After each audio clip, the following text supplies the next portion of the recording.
নির্বাচনের খুব বেশি বাকি নাই, এর মধ্যে জটিলতার কোনো সমাধান নাই, জটিলতার জায়গাগুলো চলছেই। এখন পর্যন্ত অনেক কিছুই ঠিক হয়নি, এবং জুলাই পরবর্তী যে সংস্কারের দরকার ছিল সেই সংস্কারের ঘোড়ার ডিমও কিছুই হয়নি। কোনো দিকেই কোনো সংস্কার হয়নি আসলে। মানে বেছে বেছে অযোগ্য গর্ধব গুলাকে দায়িত্ব দেওয়া হয়েছে বিভিন্ন দায়িত্বে, এবং তারা নিজেরা পিঠ বাঁচানোর জন্য, গা বাঁচানোর জন্য তাদের মতো করে কাজ করেছেন, যার কোনো সুফল বাঙালি জাতি পাবে না, বাংলাদেশ পাবে না। এবং সকল কিছুই বিতর্কিত, সকল কিছুর মধ্যেই লেজে গোবরের অবস্থা। হাসিনার একটি রায় হয়েছে 15 মাসে, সেটি আদৌ কি হবে জানি না। ডক্টর খলিল গেছেন, আমি মনে করি যে এটা নিয়ে আর বাংলাদেশের কেউ যেন ইন্ডিয়ায় না যায়, ইন্ডিয়ান লোকজন যেন বাংলাদেশে এসে কথা বলে। ইতিমধ্যে আমাদের জ্বালানি উপদেষ্টা ইন্ডিয়া সফর করেছেন, ডক্টর খলিল গেলেন।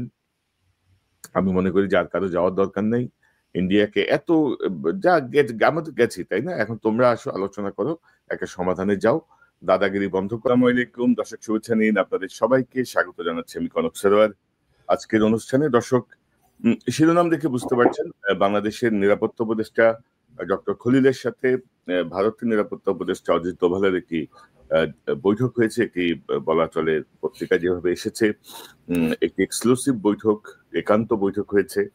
আপনারা জানেন নিরাপত্তা উপদেষ্টাদের একটি বৈঠক চলছে ভারতে। সেই বৈঠকে ডক্টর খলিল একদিন আগেই চলে গেছেন, দুদিন আগেই চলে গেছেন। বৃহস্পতিবারে বৈঠক, উনি মঙ্গলবার চলে গেছেন ভারতে, এবং এই বৈঠকটি হয়েছে। এবং এই বৈঠকে কি হলো, এই বিষয়টা নিয়ে আমরা একটু আলোচনা করবো। পাশাপাশি এটি গোজামিলের নির্বাচনের দিকে দেশ আবার যাচ্ছে এমনটাই মনে হচ্ছে। গতকালও নির্বাচন কমিশনের সাথে রাজনৈতিক দলগুলো যে বৈঠক করেছে, সেখানে একদিনের সংসদ ও গণভোটের যে কর্মপরিকল্পনা, সেই কর্মপরিকল্পনা এখনো ঠিক হয়নি। নির্বাচন কমিশন বলছে যে তারা গণভোটের যে আইনটা হওয়ার কথা সেটি এখনো তারা পায়নি, যার জন্য তারা বসে আছে। তো সব মিলিয়ে আজকের আলোচনা। আমার সঙ্গে যোগ দিচ্ছেন আপনাদের অত্যন্ত প্রিয় মুখ, প্রিয় মানুষ, মেজর সুমন আহমেদ। সুমন ভাই, আপনাকে স্বাগত জানাচ্ছি আজকের আলোচনায়। আসসালামু আলাইকুম। ওয়ালাইকুম আসসালাম। আমি আসলে আপনার কাছ থেকে বিস্তারিত জানবো নির্বাচনের বিষয়টা এবং অন্যান্য বিষয়গুলো। প্রথমে আমরা যদি একটু শুরু করি যে অজিত দোভালের সঙ্গে যে বৈঠকটা হলো, সে বৈঠকটা ধরেন হাসিনার ফাঁসির আদেশের অনেক দুদিন পরেই এই যে অজিত দোভালের সাথে ইন্ডিয়াতে যে বৈঠক, এই বৈঠকটা আপনি কিভাবে দেখেন, বা আপনার কাছে কি খবর আছে? ইন্ডিয়ান পত্রিকা এবং বাংলাদেশের পত্রিকা মিলিয়ে আমরা যতটুকু আভাস পেয়েছি যে হাসিনার প্রসঙ্গটা এখানে এক্সক্লুসিভলি আলোচনা হয়েছে, বাংলাদেশ ফেরত চায় হাসিনাকে। তো আপনি তো খোঁজ খবর রাখছিলেন, আপনার কাছে কি খবর আছে, বা এই বৈঠকের গুরুত্ব বা এই বৈঠকটা সম্পর্কে জানতে চাই। জি, প্রথম কথা, এটা হচ্ছে কলম্বো সিকিউরিটি কনক্লেভ, যেটা একটা বাংলাদেশ গত বছর যার মেম্বার হয়েছে অফিসিয়ালি। এছাড়া মালদ্বীপস আছে, ইন্ডিয়া তো অবশ্যই আছে, শ্রীলঙ্কা আছে, বাংলাদেশ সেটার অংশ। তো এটা একটা ফর্মাল বৈঠক। আমরা যদি সেই বৈঠকে আমাদের বাংলাদেশ থেকে একটা প্রতিনিধি দল বা নিরাপত্তা উপদেষ্টা যাওয়াটা যৌক্তিক কিনা সেই প্রশ্ন করি, আসলে সেটা প্রশ্ন করার এখন সময় না। গত বছর 2024-এর নভেম্বরে আমরা যখন এই কনক্লেভের পার্ট হইলাম, তখনই আমাদের প্রশ্ন করার যদি কোনো কারণ ছিল, তখন প্রশ্ন করা যাইতো যে কেন আমরা ভারত যেখানে একটা লিডিং ফোর্স সেখানে, বা লিডিং এলিমেন্টস সেখানে, কেন আমরা যাব। তো আমরা সেটার অংশ।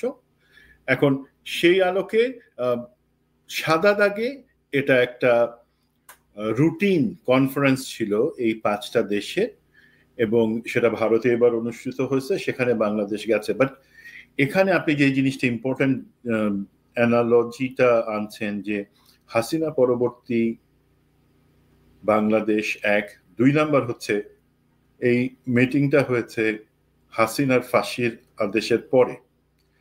সেখানে অ্যাকচুয়ালি তাহলে এটার প্রেক্ষিতটা কি?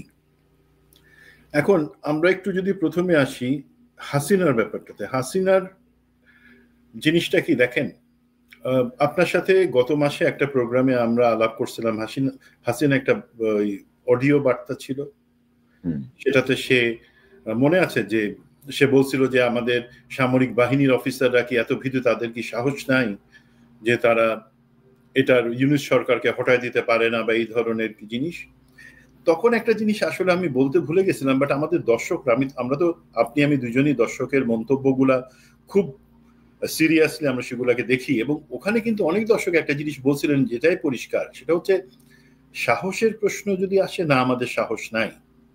হাসিনার বাবা মুজিব যেভাবে সাহসের সাথে 1971 সালের 25শে মার্চে পাকিস্তানে ব্যাগ গুছায় চলে গিয়ে সেখানে পাকিস্তানে ভুট্টো এবং ইয়াহিয়ার মেহমান হিসাবে সাহস দেখায় দেশের স্বাধীনতা সংগ্রাম করছিলেন, এবং আমাদের এই 24-এর 5ই আগস্টে হাসিনা এবং তার সাথে আওয়ামী লীগের লোকজন যেভাবে সাহসের সাথে হেলিকপ্টারে করে বর্ডার ক্রস করে ভারতে চলে গিয়ে তাদের সাহস দেখাইছেন, সেই সাহস আমাদের নাই, যদি সাহসের সেটা মাপকাঠি হয়।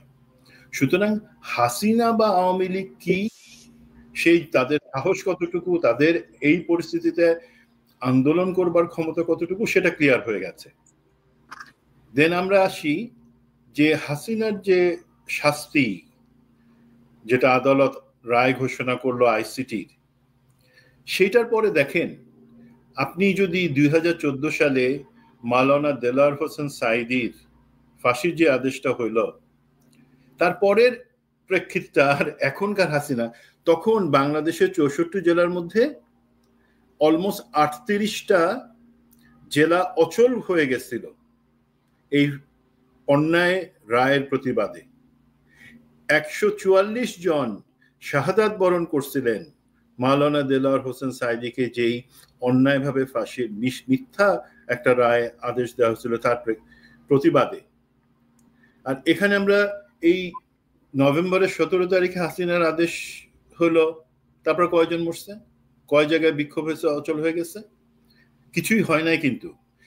So this is something very important. সেটা শুধু আপনি না, বা বাংলাদেশের জনগণ না, ভারতও কিন্তু সেই জিনিসটা নিবিড়ভাবে পর্যবেক্ষণ করতেছে, এবং তারা, আমার বিশ্বাস, রিয়েলাইজ করতে পারছে যে হাসিনা বাংলাদেশের জনগণে তারা যেভাবে বা হাসিনাকেই শুধুমাত্র সাপোর্ট করে গেছে, সেই জায়গায় আর কোনো কিছু আগাবে না।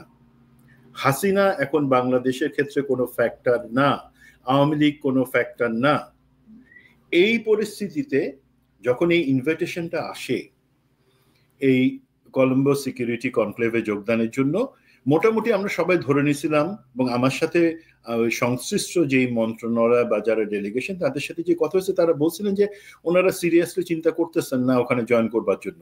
বাট প্রফেসর ইউনূস, আমি যতদূর জানি, উনি নিজ থেকে বললেন যে আমাদের তো এখন এঙ্গেজড হওয়ার, আমাদের যে বার্তা সেটা সুস্পষ্টভাবে ভারতের কাছে পৌঁছায় দেওয়ার জন্য এটাই সময়, 1 নাম্বার। 2 নাম্বার হচ্ছে এটা একটা কনফারেন্স, আমরা তো ডিপ্লোম্যাটিক হিসাবে ধরেন ভারতের সাথে আমাদের কূটনৈতিক সম্পর্ক ছিন্ন করি নাই। ভারতের সাথে আমার আপনার যেই জায়গাটা অবস্থান, সেটা বাংলাদেশের সবাই, যে আমরা প্রতিবেশী হিসেবে থাকবো সম্মানের সাথে, সমতার ভিত্তিতে। তুমি আমার জন্য থ্রেট পোস্ট করবার সাহস করবা না, আমিও তোমার জন্য কোনো সমস্যা তৈরি করব না। এই বার্তাটা যেহেতু আছে, সেখানে তখন সিদ্ধান্ত হয় যে ঠিক আছে, ডক্টর খলিলুর রহমানের নেতৃত্বে জয়েন করবে। এবং জয়েন করার পরে যথারীতি উনি ওনার আজকের যে ভাষণটা সেটা আপনারা শুনেছেন, সেখানে যে জিনিসগুলো বলা হয়েছে যে বাংলাদেশ কারো ইশারায় চলবে না, 1 নাম্বার পয়েন্ট। 2 নাম্বার বলা হয়েছে যে আমাদের উপর অযাচিতভাবে মিডিয়া আক্রমণ চলছে, এবং এই যে ভারত মহাসাগরীয় বা বঙ্গোপসাগরের নিচে যে অঞ্চলটা আছে, এই ঘিরে যে দেশগুলা, তাদের মধ্যে সিকিউরিটি কোঅপারেশনের গুরুত্বপূর্ণ, সেটা একটা এক্সপেক্টেড। এর বাদে যেটা হয়েছে, যেটা নিয়ে পাবলিক কিউরিসিটি এবং কনসার্ন, হ্যাঁ, ভারতের এনএসএ অজিত দোভালের সাথে আমাদের এনএসএ ডক্টর খলিলুর রহমানের একটা সাইডলাইন বৈঠক হয়েছে। এটা সত্যি, এটা অস্বীকার করবার কিছু নাই। এবং ওনারা যাবার আগে আমার সাথে যতটুকু কথা হয়েছে, সে থেকে আমি একটা ধারণা পাচ্ছিলাম যে ওনারা আসলে একটা টাফ স্ট্যান্স নেবেন, যেহেতু ওনারা সম্ভবত একটা প্রেস ব্রিফ করে ওনাদের অবস্থানটা এবং কি হচ্ছে সেটা পরিষ্কার করবেন। বাট আমি যতটুকু ধারণা করতে পারি সেটা হচ্ছে হাসিনা পরবর্তী বাংলাদেশ কি, সেই জিনিসটা আমাদের পক্ষ থেকে পরিষ্কারভাবে বলে দেওয়া হয়েছে যে হাসিনাকে তোমরা প্রত্যাবর্তন করো, এক্সট্রাডিশন ট্রিটি যেটা আছে সে অনুযায়ী সেটা এক্সপেক্টেড, যদি না করো সেজন্য আমরা তোমাদের কাছে কান্নাকাটি করবো না। বাট লুজার হবা ভারত, তোমরাই লুজার হবা। সেটা হচ্ছে কি, আমাদের সাথে তোমাদের যে অমীমাংসিত জিনিস আছে সেখানে আমাদের আর তোমাদের কাছে চাওয়ার তেমন কিছু নাই। আমরা এখন নিজেদের মতে চলতে পারবো ইনশাল্লাহ। তুমি যদি চাও সেই অমীমাংসিত জিনিসগুলো সমাধানের জন্য, দেন তোমাকেই হিসাব করতে হবে যে তুমি কাকে ছাড়বা কাকে ধরবা। এবং আপনার একটা প্রোগ্রাম 2 দিন আগে যেটাতে আপনি বলেছেন যে ভারত সম্ভবত সমঝোতার দিকে আগাচ্ছে এই জায়গাটাতে, সেটা কারেক্ট। অ্যাকচুয়ালি আপনার অ্যাসেসমেন্ট যেটা ছিল সেটা আমি বলবো more or less very much correct. কারণ কি, আমি যেটা শুনেছি সেটা হচ্ছে ভারতের দিক থেকে কিন্তু তাদের সুরটা অত্যন্ত নরম ছিল এবং হুমকির বদলে তারা জানতে চাইছিল যে ঠিক আছে, আমরা যদি সম্পর্ক উন্নয়ন করতে চাই, মনে রাখেন ভারত যে ট্রানজিট হাসিনার কাছ থেকে বিনা পয়সায় পাইছিল, যেই একটা ইকোনমিক জোন পাইছিল, বিদ্যুৎ জ্বালানি প্রতি ক্ষেত্রে তাদের যেই ব্যবসা ছিল, সেই জিনিসগুলো কিন্তু বর্তমান সরকার স্থগিত করে রাখছেন। তো সেই পয়েন্টে তারা জানতে যাচ্ছিল সেগুলো আগানোর জন্য আমাদের দিক থেকে আর কি আছে। তা আমাদের পক্ষ থেকে সম্ভবত বলা হচ্ছে যে আমরা চাই সমতা, এবং তোমরা এই যাদেরকে আশ্রয় দিয়ে রাখছো এইভাবে জিনিসটা চিন্তা করো যে আমরা সিকিউরিটি থ্রেটের ব্যাপারে আলাপ করছি, ন্যাশনাল সিকিউরিটি অ্যাডভাইজারদের মিটিংয়ে। আমাদের বাংলাদেশের জন্য সিকিউরিটি থ্রেট কি? হাসিনা ওইখানে বসে মুখ খুললে পরে যে বক্তব্য রাখতেছে, তার লোকদের দিয়ে যে আমাদের মধ্যে অশান্তি তৈরির চেষ্টা করতেছে, সেটা কি তোমরা মনে করো না যে আমাদের জন্য সিকিউরিটি থ্রেট? তো সেই জিনিসে ভারত, আমি যতদূর বিশ্বাস করি এবং আশা রাখি, ভারত আস্তে আস্তে অ্যাকচুয়ালি এই যেই পালাই গেছে যে বীর সৈনিকরা পতিত হাসিনার সাথে সাথে আওয়ামী লীগের, তাদের বেশ কিছুকে আস্তে আস্তে পুশব্যাক করে বাংলাদেশে পাঠায় দিবে, এটা আমরা আশা করতে পারি। এবং পুরা জিনিসটা, এবং আমি আশা করি না যে হাসিনার এক্সট্রাডিশনটা এই সরকারের আমলে হবে, পরবর্তীতে নির্বাচিত সরকার আসলে হবে। বাট আমাকে যদি কোনো ভাই আপনি পার্সোনালি জিজ্ঞাসা করেন, Hasina is a dead horse now. ওর ব্যাপারটা নিয়ে আমরা, ও শুধু ওর না, বাকি সবার বিচারটা আমরা নিশ্চিত করতে চাই। বাট একই সাথে কিন্তু হাসিনা হইলে আমাদের চলবে, ও না আসলে চলবে না, এমন কোনো জিনিস হওয়া উচিত না। হাসিনাকে আমি তো পার্সোনালি চাই না যে হাসিনার কবর বাংলাদেশের মাটিতে হোক। এই মাটি অনেক পবিত্র। এইখানে হাসিনার মতন ফ্যাসিস্ট, হাসিনার মতন খুনি, সেটা আজকে খুনি বলতে কোনো অসুবিধা নেই, আদালতে প্রমাণিত, তার কবর বাংলাদেশের মাটিতে হবে। তার বদলে তুই ভারতে পচা জিনিস পচা জায়গা গিয়ে মর, আমার কোনো আপত্তি নাই। কিন্তু যদি ভারত সেটা নিয়ে গোয়ার্তুমি করতে চায়, দে উইল বি লুজার, এবং আমাদের হাতে স্টিল বার্গেনিং টুলগুলো থাকবে। তো সেই প্রেক্ষিতে আমি মনে করব নিরাপত্তা সংশ্লিষ্ট কনক্লেভে বাংলাদেশে সংযুক্ত হওয়াটা সরকারের সিদ্ধান্ত, পরবর্তী সরকার সেটা ডিসিশন নিবে এবং সম্ভবত সেখানে যুক্তই থাকবে। বাট সাইডলাইনে যে বৈঠকটা হয়েছে, আমি ধরেন আপনার প্রোগ্রামে ডক্টর খলিলের অনেক কাজের অনেক সমালোচনা করছি, বাট এই পয়েন্টটাতে আমি যেহেতু মোটামুটি নিশ্চিত এই লাইনেই আলাপগুলো হয়েছে, আমি আশা করব আপনারা যেভাবে জিনিসটাতে শক্ত অবস্থানে আছেন সেটাই বজায় রাখেন। তাহলে পরবর্তী নির্বাচিত সরকার আসলে পরে তারা কিন্তু সেইখান থেকে আবার শুরু করতে পারবে, রিভার্স হওয়ার সুযোগ তাদের খুব কম থাকবে। তো আমি আমি আপনার বিষয়টার সঙ্গে একমত। ধরেন আমাদের তো আসলে মানে আমরা তো আসলে কারোর পক্ষে বা বিপক্ষে না। যখন যেখানে আগে থেকে মনে হয় যে একটা চাপ সৃষ্টি করে রাখা প্রয়োজন বৃহত্তর স্বার্থে, মানে যারা আলোচনায় যাচ্ছেন, কাজে যাচ্ছেন, তারা যেন প্রপার লাইনে থাকেন, এই জন্য তাদেরকে লাইনে রাখার জন্য মাঝে মধ্যে কিছু চাপ সৃষ্টি করতে হয়, কিছু কাজের সমালোচনা করতে হয়। এটা বলতে হয় যে আমাদের যে একটা, আমরা যে খুব গভীর দৃষ্টিতে পর্যবেক্ষণে রেখেছি সবকিছু, এই বিষয়গুলো সামনে না আনলে হয় কি অনেক কিছুই হয় না, মানে অনেকেই অনেক রকম অ্যাক্ট করার চেষ্টা করেন। তো সেই জায়গাটায় ভালো, এবং আমি মনে করি যে ভারত যদি বোঝে তাহলে তারা এটা বুঝবে যে পলিটিক্যাল গভর্নমেন্টের চেয়ে এই গভর্নমেন্টের সাথে যদি একটা নেগোসিয়েট করে তারা যদি তাদের কিছু স্বার্থ উদ্ধার করে নিতে পারে হাসিনার বিনিময়ে, তাহলে বেটার। নাইলে পলিটিক্যাল গভর্নমেন্ট যদি আসে তাহলে তারা সেটা পাবে না। মানে এখন আর বড় কথা হলো এখানে তো লুকা ছাপা কিছু হইতেছে না। আমি এটাও অ্যাপ্রিসিয়েট করি যে লুকায় কেউ দিল্লিতে গিয়ে দেখা করলো, অথবা এখানে এসে লুকায় দেখা করলো। আমাদের বর্ডারে যেমন লালমনিরহাটে কারো কোথাও যাওয়া এবং সেখানে লুকায় কেউ কারোর সাথে দেখা করছে কিনা গত 2-3 মাস আগে, সেটা নিয়ে কিন্তু বড় একটা গুঞ্জন আছে। লুকায় কিছু হবে না, যা করেন জনগণের কাছে পরিষ্কারভাবে করেন, জনগণকে জানতে দেন, জনগণের সমর্থন আপনারা পাবেন। মূল বিষয়টা কি, মূল বিষয়টা হচ্ছে ভাই ভারত তো আমরা পাল্টাইতে পারবো না, মানে আমাদের প্রতিবেশী তো আমরা চেঞ্জ করতে পারবো না যে না আমরা এখন ভারতের পাশে থাকবো না, আমরা এখন আমেরিকার পাশে চলে যাব, আমরা এখন সৌদি আরবের পাশে চলে যাব, আমাদের প্রতিবেশী হবে, সেটা তো সম্ভব না। সো যতটুকু সম্ভব, অর্থাৎ যে কথাটা যে আপনি আমার অভ্যন্তরীণ বিষয়ে নাক গলাবেন না, মাতবরি করবেন না, আপনি দাদাগিরি করবেন না, আপনি মানে প্রতিবেশীর মতো থাকেন। হাসিনার যেই সুবিধা দিছে আপনাদেরকে ওইটা শেষ, ওই চ্যাপ্টার ওভার, শেষ, ওইটা বুঝতে হবে। তো আমি মনে করি যে আবার ধরেন আপনি দেখেছেন যে আমাদের ফরেন অ্যাডভাইজার ইন্ডিয়া টুডে টিভির সাথে একটা ইন্টারভিউ দিয়েছেন, এবং সেখানেও কিন্তু ধরেন তাদের যে সুর, কথা বলার যে স্টাইল, ইন্ডিয়া টুডের থেকে জানতে চাওয়া হয়েছিল যে হাসিনাকে যদি আমরা দেই তাহলে মাইনরিটির উপরে নির্যাতন বন্ধ হবে কিনা, মানে একটা ফালতু সব ওরা ওই দেখেন হাসিনাকে নিয়ে কিন্তু খুব স্ট্রিক্ট কোনো বক্তব্য আসতেছে না, ওই মাইনরিটি ইস্যু এই ইস্যু ওই ইস্যু মিলায় তারা একটা ভজঘট পাকানোর চেষ্টা করতেছে। বাট মেইন স্ট্রিম মিডিয়া তারা কিন্তু ধরেন এই বিষয়টাকে তারা যেভাবে ট্রিটমেন্ট দিচ্ছে, বা বিজেপির সঙ্গে ঘনিষ্ঠ যে মিডিয়াগুলো, তাদের ট্রিটমেন্টে মনে হচ্ছে যেন ইন্ডিয়া হাসিনা থেকে আসলে হাসিনা মাথার উপর থেকে হাত ছড়াই নিছে আর কি। এটা মনে হচ্ছে। আপনার মন্তব্যটা শুনে আমরা অন্য প্রসঙ্গে যাব।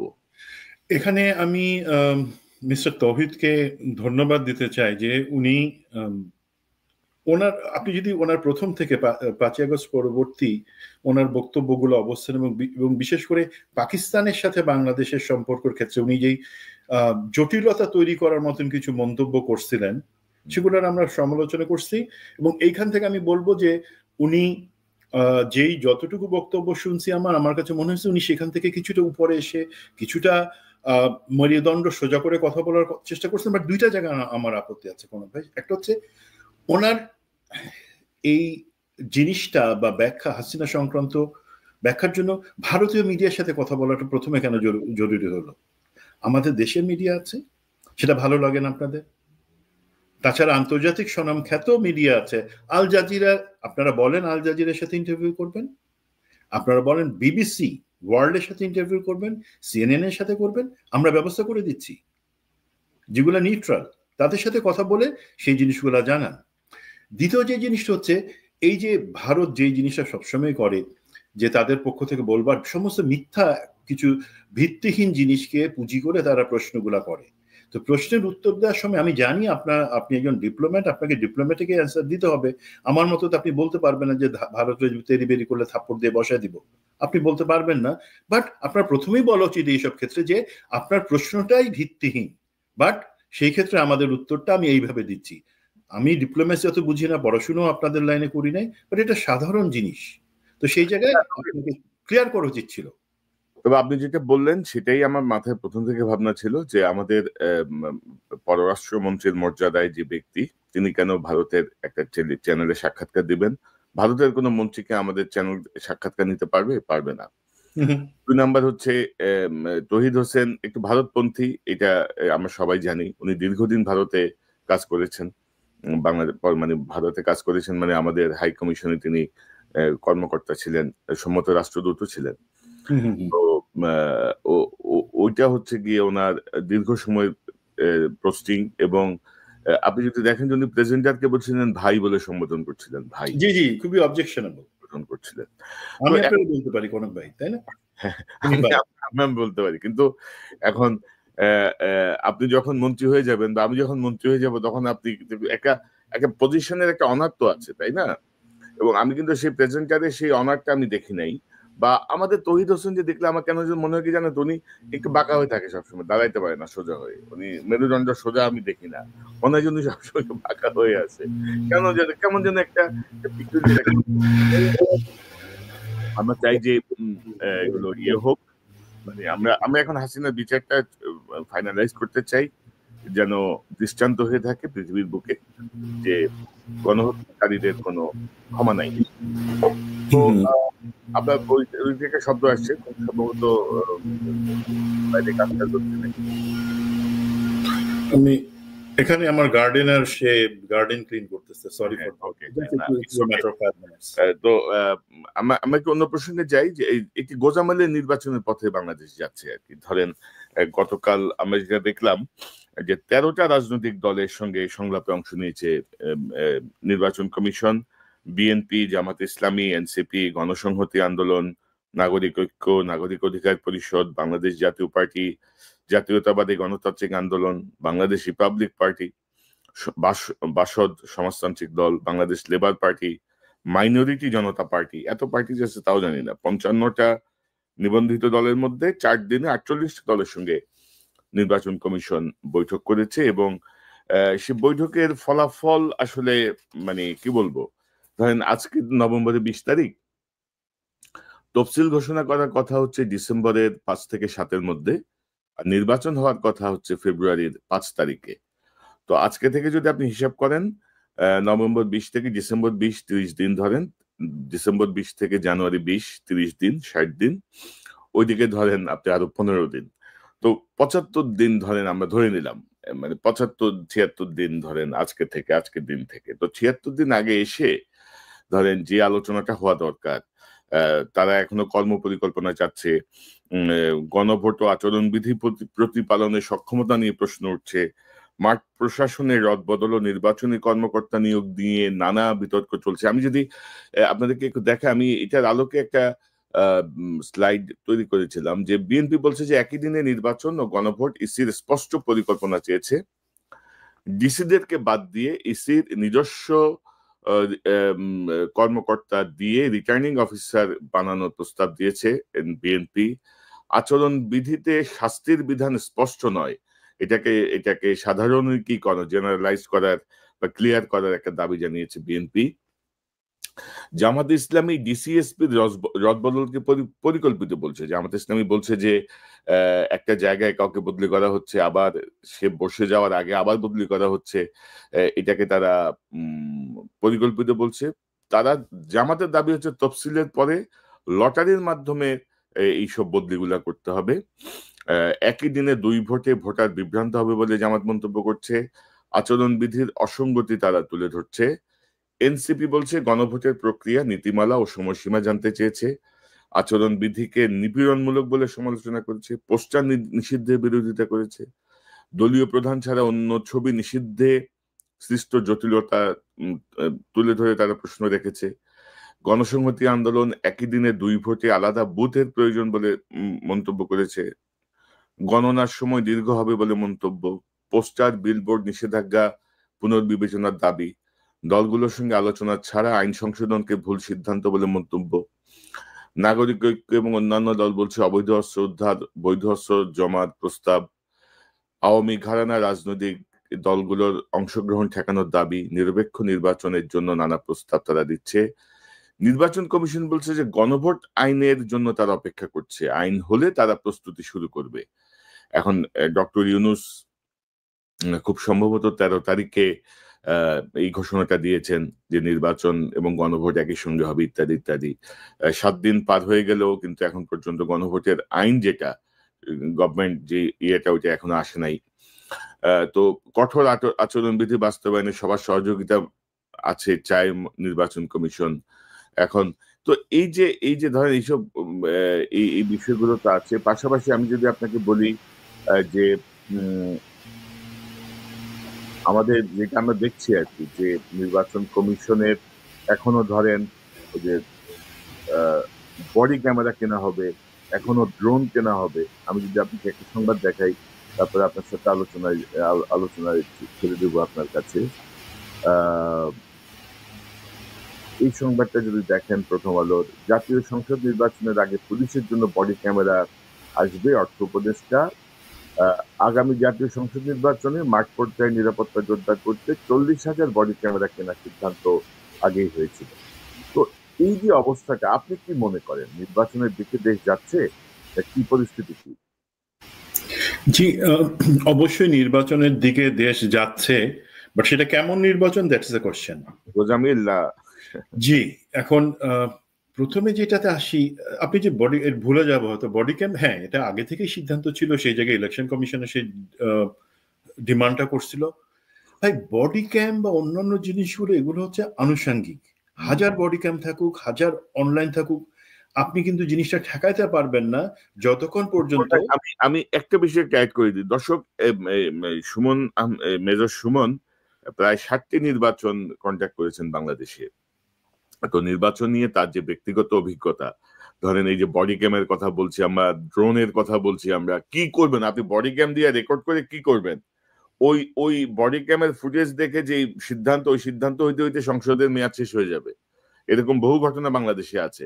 তো মূল জায়গাটা কি, মূল চ্যালেঞ্জটা কি, কেন আমরা এটাকে গোজামিলে নির্বাচনের দিকে যাচ্ছে বলে মনে করছি?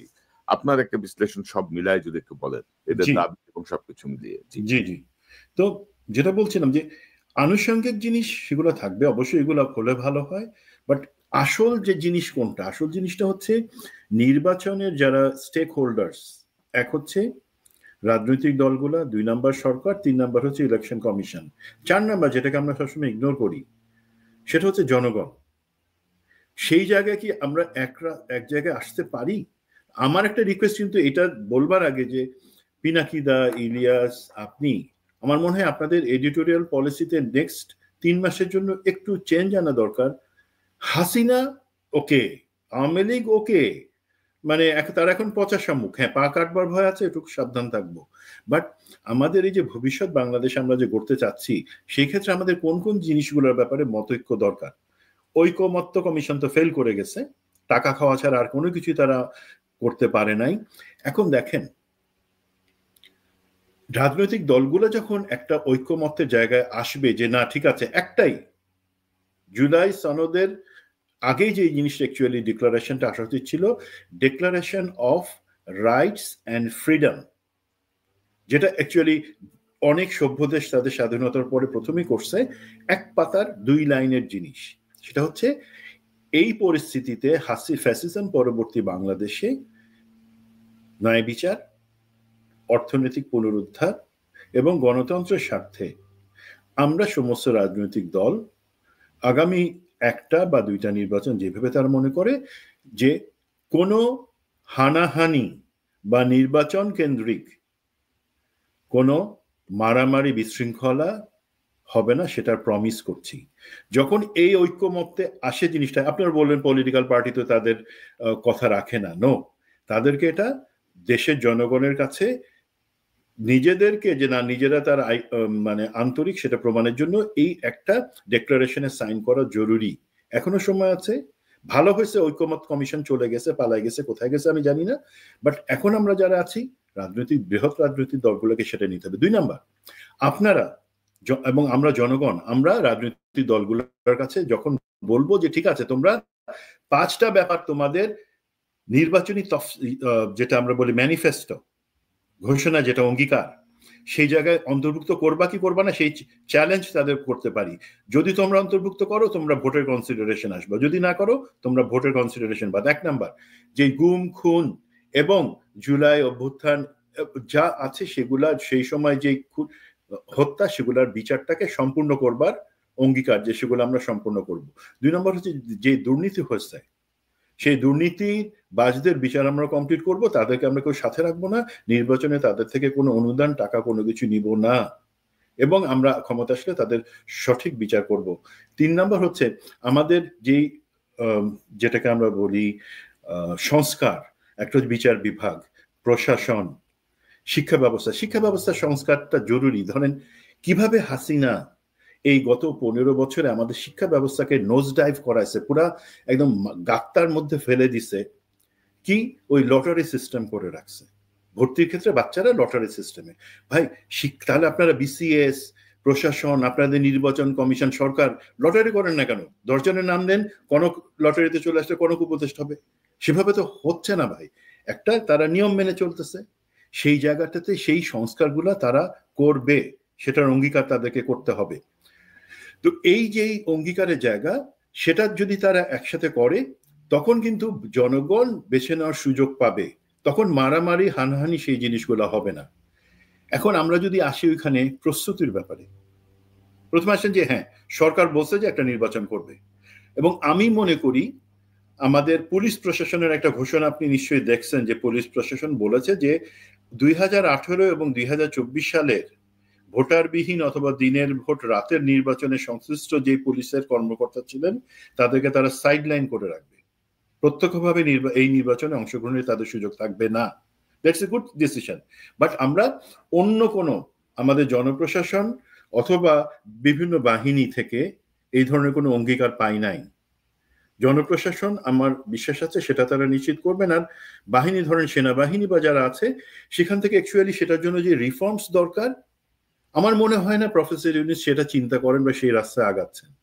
উনি সেনাবাহিনীর বর্তমান লিডারশিপের সাথে একটা সহ অবস্থান রেখে আগাতে চাচ্ছেন এবং উনি আশা করছেন, উইশফুল থিঙ্কিং, সেটা হচ্ছে যে না ওই ধরনের কর্মকর্তাকে রাখা হবে না। এখন জিনিসটা দেখেন ভাই, দিনের ভোট রাতে কিভাবে হয়েছে সেটা আমার দেশ মাহমুদুর রহমান ভাই একটা জেনারেলাইজ করে একটা জিনিস দিচ্ছেন, বাট এগুলো আমরা জানি এবং এই জিনিসগুলো কিন্তু আমরা নির্বাচন কমিশনের কাছে সুস্পষ্টভাবে নাম সহ দিছিলাম যে কিভাবে কিভাবে ডিজিএফআই থেকে তখন বিভিন্ন মাঠ পর্যায় পর্যন্ত সেটা পুলিশ প্রশাসন, জনপ্রশাসন, সেনাবাহিনী প্রতি জায়গায় জিনিসটা বন্দোবস্ত করা হয়েছিল। স্কিমটা কি ছিল, কারা কারা জড়িত ছিল। নির্বাচন কমিশন সাহস করতেছে না, আমি স্পষ্ট বলে দিলাম। নির্বাচন কমিশন আমরা অনেক কষ্ট করে একটা লিস্ট তৈরি এবং ঘটনা বর্ণনা সহ দিয়েছিলাম, আমাদেরকে তারা যথেষ্ট সম্মান দিয়েছেন কথা শুনবার জন্য এবং সম্মানের সাথে বলছেন তারা এটা এক্সিকিউট করতে পারবেন না, যে এই ধরনের কর্মকর্তাকে বাইরে রাখা তাদের হয়তো সাহস নাই। তাই আপনাদের সাহস নাই, তারপর আপনারা আশা করতেছেন ভালো একটা নির্বাচন করবেন।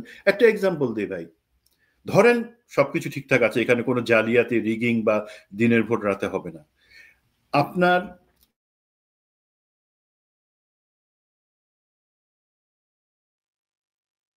করতো, হত্যা করতো, বাট পুলিশ তো এখন মাজা ভাঙা, তার শক্তি অন দ্য স্পট পুলিশ সেগুলাকে নিয়ন্ত্রণে নিয়ে নেয় বকাচকা 2-3টা লাঠি পেটা করে, এবং তারপরে কিন্তু সারাদিনে সেখানে আর কোনো গন্ডগোল, সেটা খুনাখুনি পর্যন্ত গড়ায় না। এখন কি, এখন আপনার মনে হয় পুলিশ আপনার কথা শুনবে? ভোটাররা সব যারা আছে ওখানে তারা পুলিশের তো কোনো দাম নাই। এখন যেটা হচ্ছে আমি যতদূর জানি আনসার এবং বিজিবির সংখ্যা বাড়ায়, ভোট কেন্দ্র পর্যন্ত সেখানে নিয়োগ করার চিন্তা হচ্ছে। That is a good sign, তারা সেটা নিয়ন্ত্রণ করতে পারবেন। দ্বিতীয় যে জিনিসটা হচ্ছে, আমার একটা দাবি থাকবে নির্বাচন কমিশনের কাছে, আপনারা নিশ্চিত করেন যে উপজেলা পর্যন্ত আর্মি ডেপ্লয়েড যে সিস্টেমটা আমরা দেখে আসছি, সেখানে স্ট্রাইকিং ফোর্স অবশ্যই উপজেলা লেভেল পর্যন্ত আপনারা থাকবেন, বাট সেই স্ট্রাইকিং ফোর্সকে আপনারা নির্বাচনের 3 দিন আগে এবং নির্বাচনের পরবর্তী 3 দিন, এই 7টা দিন আপনারা ইউনিয়ন পর্যায়ে মিনিমাম রাখবেন। মানে কি, আপনাদের ধরেন যে ডেপ্লয়মেন্ট সেখান থেকে আপনারা 16টা পিক আপকে 8টা ভাগে 2-2 করে ভাগ করে নিশ্চিত করবেন সারা প্রতিটা গ্রাম এবং ইউনিয়নের পর্যায়ে যা আছে নোডাল পয়েন্টস সেখানে যাবে এবং এমনভাবে স্থাপিত থাকবে যে ম্যাক্সিমাম 15 মিনিটের মধ্যে যদি কোথাও কোনো গন্ডগোল হয়, পুলিশ ফেইল করে, সেই জায়গায় তারা ইন্টারভিন করতে পারে। সেখানে বডি ক্যাম, ড্রোন কোনো কিছু দিয়ে কাজ হবে না যদি না ওইভাবে আপনি ডেপ্লয়মেন্টটাকে পুশ ফরওয়ার্ড করে সামনে নিয়ে আসেন। এবং আরেকটা জিনিস হচ্ছে, নির্বাচনের দিনটা আসলে শুধু গোলযোগের দিন না। নির্বাচন আপনি যখন তাফসিল ডিক্লেয়ার করবেন, তারপর থেকে নির্বাচনে যে প্রচার অভিযান হবে, সেখানে তো 2টা জিনিস, একটা হচ্ছে রাজনৈতিক দলগুলোকে সংযত হতে হবে, আর 2 নম্বর হচ্ছে আমাদের ফোর্সকে, পুলিশকে সব জায়গায় কিন্তু তখন থেকে নিরাপত্তা নিশ্চিতের দায়িত্বে যাইতে হবে। সেটা কি সম্ভব? আর্মি যতই বলুক তারা 90,000 ডিপ্লয় করবে, এটা ইম্পসিবল। আর্মি আগের মতোই ডিপ্লয় করবে, তাদের ট্রুপস মাঠে আছে, রেস্ট অ্যান্ড রিফিটের জন্য 50%কে পাঠানো হয়েছে, তারা রিফ্রেশড হয়ে আসবে, ইটস ওকে। আর্মি যেই পর্যন্ত থাকুক না কেন, ইম্পর্টেন্ট জিনিস হচ্ছে রাজনৈতিক দলগুলোর সদিচ্ছা। দেখেন, আজকে যদি এই একটা নির্বাচন আমাদের গোলযোগপূর্ণ হয়, সহিংসতা হয়, তখন কিন্তু ভারত এবং তার সাথে যারা লোক আছে তারাই বলবার সুযোগ পাবে যে একটা সুষ্ঠু নির্বাচন হয় নাই। যেই দল পাওয়ারে আসবে সে কি চাবে যে আমি একটা গোলযোগপূর্ণ নির্বাচনের সিল কাঁধের মধ্যে নিয়ে সরকার গঠন করব? আপনাদের ভালোর জন্যই হবে সেটা। তো এই যে লুপহোলস গুলো আছে, আবার আপনি দেখেন গণভোট, এখন ওই প্রস্তাবনায় 2-একটা পার্টি বলছে আলাদা বুথ। ভাই, আপনি এখানে ভোট দিয়ে আমরা জানি যে আমাদেরকে প্রেসিডেন্ট, প্লাস হচ্ছে সেনেটর, প্লাস হচ্ছে কংগ্রেসম্যান, প্লাস হচ্ছে লোকাল মেয়র, সবকিছু একই সাথে একই ভোটে আমরা সিলেক্ট করি, আলাদা বুথের দরকার হয় না। বাট আমি সরকারকে প্রশ্ন করি, আপনারা গণভোট নিতেছেন, আপনারা গণভোটে যে জিনিসটা সংস্কারের যে প্রস্তাবনা বা জুলাই চার্টারকে রাখতেছেন, আপনারা কি আপনাদের দায়িত্বে জনগণকে বিভিন্ন মিডিয়ার মাধ্যমে ওয়াকিবহল করতেছেন, নলেজেবল করতেছেন যে অ্যাকচুয়ালি হ্যাঁ মানে কি আর না মানে কি? আরে ভাই, সরকারি তো এখনো ক্লিয়ার না, সরকারি তো ক্লিয়ার না যে কি করবো আমরা। হ্যাঁ, এই জায়গায় সরকারের কিন্তু যদি সত্যি, এটা তো জুলাই ঘোষণাপত্র তো আপনারাই লিখছেন, আপনারাই দিচ্ছেন জনগণের পক্ষ থেকে, এটা তো আপনাদেরই দায়িত্ব যে এটাকে সহজ করে লোকের কাছে বলা। লোকে তো ওইখানে গিয়ে 10 মিনিট ধরে সেটা পড়বে না। আপনি প্রচারণা চালাচ্ছেন না কিছু। আমরা আসলে একটা বিশাল সুযোগ হারাইছি। আপনি যে বলছিলেন শিক্ষাক্ষেত্রে সংস্কার বা অন্যান্য সংস্কার, ডক্টর ইউনূসের আসলে এই গত 15 মাস যদি বিশ্লেষণ করেন, ওনার একটা কাজই খুব বেস্ট একটা ওয়ার্ক হয়েছে, যে জুলাই বিপ্লবের বিষয়টাকে উনি জাতিসংঘ দিয়ে তদন্ত করাইছে। এটা ওনার মাথার থেকে একটা ভালো জিনিস বেরিয়েছিল, কারণ এই জাতিসংঘের এই ইনভেস্টিগেশন রিপোর্টটা, এটাই ওয়ার্ল্ড ওয়াইড স্বীকৃতি এবং এটাই স্ট্যান্ডার্ড হয়ে দাঁড়ায় আছে। আর কোনো কিছুই জুলাই বিপ্লবের পরে ওনার কোনো কার্যকর সিদ্ধান্ত দেখি নেই। হাসিনার বিচার হইতে 15 মাস সময় লাগে না, যেখানে রক্তের দগদগে ঘা, মানে ছাত্ররা কাঁচাচ্ছে, যেখানে সকল কিছু মানে জল জলে দগদগে ঘায়ের মতো মানুষের মনের মধ্যে, সেখানে এই বিচার হইতে 15 মাস লাগে না।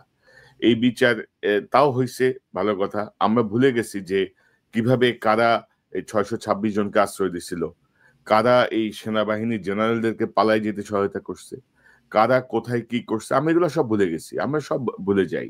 এবং ডক্টর ইউনূসের ব্রিটিশ আমলের মানুষ তো, আর্মির ইউনিফর্ম দেখলে ওনার ভয় লাগে বোধ হয়, উনি কোনো জবাবদিহিটাই উনি চাইতে রাজি না।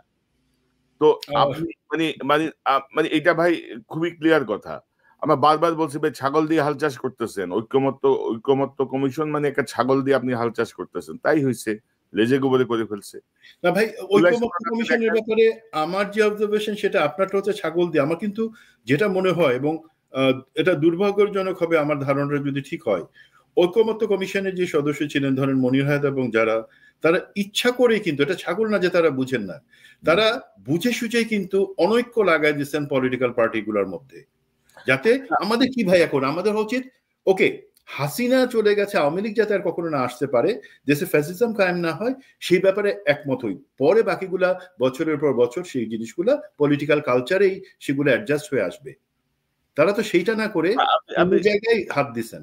না অবশ্যই, ওইটা তো অবশ্যই। প্লাস ধরেন এই যে ডক্টর ইউনূসকে ঘাস খায়, উনি বুঝে না যে পলিটিক্যাল গভর্নমেন্ট আসলে বিডিআর হত্যাকাণ্ডের বিচারে কি অবস্থা, বিডিআর কমিশন যে করে রাখছেন, কোনো সারা শব্দ আছে ওইটা? এই যে গুম খুন কমিশন আপনি করে রাখছেন, ওইটার আপডেট কি? জাতিকে জানাইতে হবে না? এদের মেয়াদও তো শেষের দিকে, মানে যে মেয়াদে তাদেরকে দায়িত্ব দেওয়া হয়েছে, এই মেয়াদও শেষের দিকে। তো আপনাদেরকে আমরা ফাইজলামি করার জন্য বসাইছি ভাই, সহজ বাংলা কথা। আপনি জ্ঞানী গুণী বুদ্ধিমান, আপনি নোবেল পাইছেন, তো আমি কি করতাম ভাই? আপনার যে দায়িত্ব দিছি সে দায়িত্ব আপনি পালন করতে পারছেন না, আপনি পারেন নাই। আপনি আপনার থেকেও বুড়া লোকজন দিয়া বসছেন আপনার এই শাসনভার চালাইতে, একটা বিপ্লব পরবর্তী সরকার চালাইতে। আচ্ছা ভাই, বুড়া না বলি, উনি যথেষ্ট, বাট জিনিসটা হচ্ছে উনি যদি থাকেন, ওনার তো এতটুকু বোঝা উচিত না।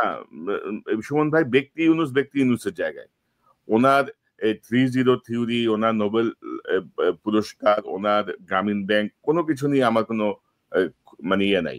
কিন্তু আমি আপনাকে যে দায়িত্বটা দিলাম, রাষ্ট্রের যে সুবিধা আপনি এখন নিচ্ছেন, বেতন, প্রোটোকলের যে আরাম আপনি নিচ্ছেন, সেটার জবাব তো আপনি আমাকে দিতে হবে। আমি রেমিটেন্স পাঠাই না বাংলাদেশে, আমার দাবি নাই। বাংলাদেশের মানুষের ট্যাক্সের টাকা আপনি চলতেছেন না এখন, তো ওটার দাবি নাই, আপনি এটার জবাব দিবেন না। আপনি বিপ্লব পরবর্তী আপনাকে কি ঘোড়া ঘাস কাটার জন্য বসেছি আমরা? এখানে কনক ভাই, যে জিনিসটা আমি আমাদের হতাশ করার জন্য বলতেছি না, বাট ফ্যাক্ট হচ্ছে কি, আপনি যেটা বলেন, গুম কমিশনের মেয়াদ 2 দিনের মধ্যে শেষ হয়ে যাচ্ছে। 1 নাম্বার, বিডিআর কমিশন তাদের যে রিপোর্ট দিবেন, সেক্ষেত্রে কি দিবেন, আমার বিভিন্ন চাপের মধ্যে থেকে আমার যথেষ্ট সন্দেহ আছে। ধরেন গুম কমিশনে যে 252টা স্টাবলিশ, যেই জিনিসগুলা প্রমাণিত হয়েছে যে এই 252টা কেস নিয়ে তারা আগাইতে পারে, তার মধ্যে কিন্তু 3টা নিয়ে আইসিটি কাজ করেছে এবং রায় হয়েছে। বাকিগুলোর ভবিষ্যৎ কি বলেন তো ভাই? কোনো ভবিষ্যৎ নাই। মানে এটা কি আমি জেনারেল আজমি বা আমি কর্নেল এখানে আছি, কর্নেল হাসিনুর আছি, সেই প্রায়োরিটি দিয়ে জিনিসগুলো করা হচ্ছে, বা পলিটিক্যাল বা পার্টি বেসিসে জিনিসগুলো করা হচ্ছে? বাকি যে 249টা কেস আছে যেগুলো প্রমাণিত প্রাথমিক তদন্তে, যেটার এগেন্সে সাক্ষী হিসাবে, তারা কি মানুষ না? তারা কি মানুষ হিসেবে শাহাদাত বরণ করে নাই? তাদের বিচারটা কে করবে? আজকে এই গুম কমিশন যখন তাদের কার্যক্রম বন্ধ হয়ে যাবে, তারা নিজের বাড়িতে চলে যাবেন। তারা বলতে পারেন যে না, সরকার আমাদের মেয়াদ বাড়ায় নাই। সরকার মেয়াদ বাড়ায়, কেন বাড়ায় নাই সেটা সরকারের কাছে জিজ্ঞাসা করেন। আমি আজকে সরকার এবং গুম কমিশন দুজনের কাছে বলছি, সরকার আপনি কেন বাড়াবেন না বা কেন নিশ্চিত করবেন না যে এই 252টার ব্যাপারে সুরাহা হোক? আর গুম কমিশন, আপনারা যদি চলেই যান, আপনারা কি নিশ্চিত করছেন যে সেগুলোর কাগজপত্র আপনারা আইসিটির কাছে হ্যান্ড ওভার করে যাচ্ছেন? এবং আইসিটি যতদিন থাকে, এটা তো চলমান প্রক্রিয়া হবে ইনশাল্লাহ, আমি যতটুকু আপনাকে এতটুকু আশ্বস্ত করতে চাই, আইসিটি বা আইসিটি নামে থাকুক কি না থাকুক, এটা ইনশাল্লাহ একটা চলমান প্রক্রিয়া হবে। যেগুলো আছে সেগুলো তারা শেষ করবেই, এটা ভালো জিনিস। বাট গুম কমিশন কি সেগুলো হ্যান্ড ওভার করছে? বিডিআর কমিশন কি তাদের কাগজগুলো যথাযথ কর্তৃপক্ষের কাছে হ্যান্ড ওভার করে দিবে? We don't have time. এই অবস্থায় আপনি যদি মনে করেন যে না, আপনি একটা ইলেকশন দিবেন, সেই ইলেকশনটা একটা ভোট, এক গণভোট এবং জাতীয় নির্বাচন হয়ে গেল, সেখানে দায়িত্ব শেষ, দেন কোন প্রত্যাশায় আমরা আপনাদেরকে সরকারে বসাচ্ছিলাম? ড্রাইভিং সিটে আপনাদেরকে ড্রাইভার হিসেবে বসাচ্ছিলাম কেন? আপনারা আমাদেরকে গন্তব্য নিয়ে যাবেন, আপনারা তো একই জায়গায় ঘুরতেছেন, মাঝে মাঝে পিছনের দিকে রিভার্স ট্র্যাকে চলে আসেন কেন? সুমন, আপনি দেখেন যে গুম কমিশনের আগামী 2-3 দিনের মধ্যে আগুন টাগুন লাগে কিনা, সব ছারখার হয়ে যাবে পুরা, কি করবেন আপনি? আগুন তো লাগতেই পারে, তাই না? তো মানে গুম কমিশনের মেয়াদ বোধহয় ডিসেম্বর 31 তারিখ পর্যন্ত, এখনো মাসখানেক সময় আছে ওদের। তো যাই হোক, আমি একটু অন্য প্রসঙ্গে, যে আমার এখানে লাইটে বোধহয় সমস্যা করতেছে। তো আমি যে প্রসঙ্গটা একটু যেতে চাই, যে সার্বিকভাবে আপনি বিএনপি রাজনৈতিক প্রস্তুতি কেমন দেখছেন? মানে বিএনপি তো ধরেন একটা বড় দল, সবার আগেই মনোনয়ন ঘোষণা করে দিয়েছে, এখন এটা নিয়ে আবার আরেক ভেজাল চারিদিকে। তো সব মিলে আপনার পর্যবেক্ষণ কি? বিএনপির প্রস্তুতি কেমন, জামাতের প্রস্তুতি কেমন? রাজনৈতিক সমঝোতা বা ঐক্য না হলে কিন্তু নির্বাচন ভালোভাবে হবে না, এটা আমরা কিন্তু সবাই বুঝি। তো সেই সমঝোতা এবং ঐক্য, মানে মিনিমাম ঐক্য, আমি বলতেছি না যে মানে আসন ভাগাভাগির ঐক্য, মানে যেই সমঝোতার জায়গাটায় পৌঁছানো দরকার সেটি কিন্তু এখনো হয় নাই। তো সেই জায়গাটায় নির্বাচন বা সবকিছু মিলে আপনার সংক্ষিপ্ত একটা বক্তব্য নিতে চাই, জাস্ট একটা পর্যবেক্ষণ। দেখেন, বিএনপির কথা যেহেতু বলতেছেন, বিএনপি কিন্তু, আমি বিএনপিকে ভোট দেই কি না দিই, আমি বিএনপির রাজনীতি করি না করি, বাংলাদেশের অধিকাংশ মানুষ বিএনপিকে চিনে, বিএনপিকে ভালোবাসে, বিএনপিকে ট্যাগ করে কিন্তু শহীদ প্রেসিডেন্ট জিয়াউর রহমানের কারণে। তিনি যে একজন নেতা ছিলেন বা রাজনৈতিক নেতা, শুধু তা না, কিন্তু বাংলাদেশে সত্যিকার ভাবে একটা রাষ্ট্র হিসাবে রাষ্ট্র ব্যবস্থা তৈরি করবার জন্য যেই পদক্ষেপগুলো নেওয়া দরকার, উনি প্রথম নিছেন। এক নাম্বার, উনি বাংলাদেশে বহুদলীয় গণতন্ত্র ফেরত আনছেন। উনি বাংলাদেশের যে সীমারেখা মানচিত্র, সেটা একজন সুন্দর শিল্পীর হাতে গাঢ় করে পৃথিবীর ম্যাপের মধ্যে উনি বসায় দিছেন। সেই বিএনপিকে কিন্তু আমি চিনি। আনফরচুনেটলি আজকে যখন আমি আপনি বিএনপির কথা বলতে চাই, তখন সেই জায়গায় আমাদের একটু হোঁচট খাইতে হয়। এখন হোঁচটটা কেন খাবো? সেটা কারণ হচ্ছে, আমরা জানি বিএনপি এবং জামাত দুইটা রাজনৈতিক দলকেই টার্গেট করে র কাজ করে, এবং একজন দর্শক একটা প্রশ্ন করছেন যে র এর কাজটা বাংলাদেশে কিভাবে হয় সেটা নিয়ে বলবার জন্য। আমার যদি সুযোগ থাকে কখনো, আমি অন্য আরেকটা প্রোগ্রামে বলবো, বাট এতটুকু জেনে রাখেন, র কোনোদিন কোনো নেম ট্যাগ লাগাই বা রয়ের জামা পরে আমাদের মাঝখানে আপনার আমার পাশে যে আছে, আপনার আমার অফিসের যে কর্তা আছে, আমাদের রাজনৈতিক দলের অনেক নেতা আছে, আমাদের সরকারে অনেক আছে, তাদের মধ্যেই কিন্তু র ঢুকে আছে। তারা হচ্ছে, না, তবে আমার একটা অবজারভেশন বলি এখানে রয়ের ব্যাপারে।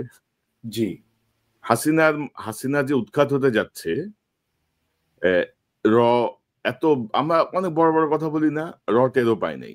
নেপাল দেখেন, র টেরও পাই নাই। শ্রীলঙ্কা দেখেন, নেপাল র টেরও পাই নাই। মালদ্বীপ দেখেন, র টেরও পাই নাই।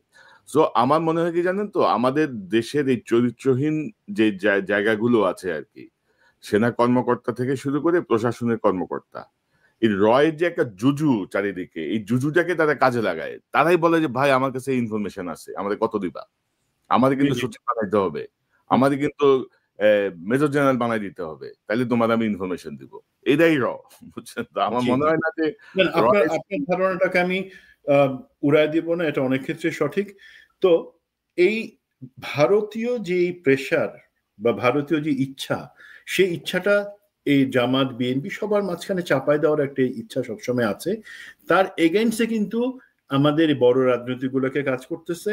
এবং আমি যেহেতু এখন বিএনপির কথা বলবো, বিএনপির ব্যাপারে বলি যে আমাদের যে প্রত্যাশা, সেই প্রত্যাশার জায়গায় আমরা দেখতে চাই যে হ্যাঁ, শহীদ জিয়া যে রাস্তাটা বেছে নিয়েছিলেন, হ্যাঁ শহীদ জিয়ার মতো লিডার আমরা পাবো কিনা কখনো জানি না, বাট আমরা তো পরিবারতন্ত্রের মধ্যেই আছে।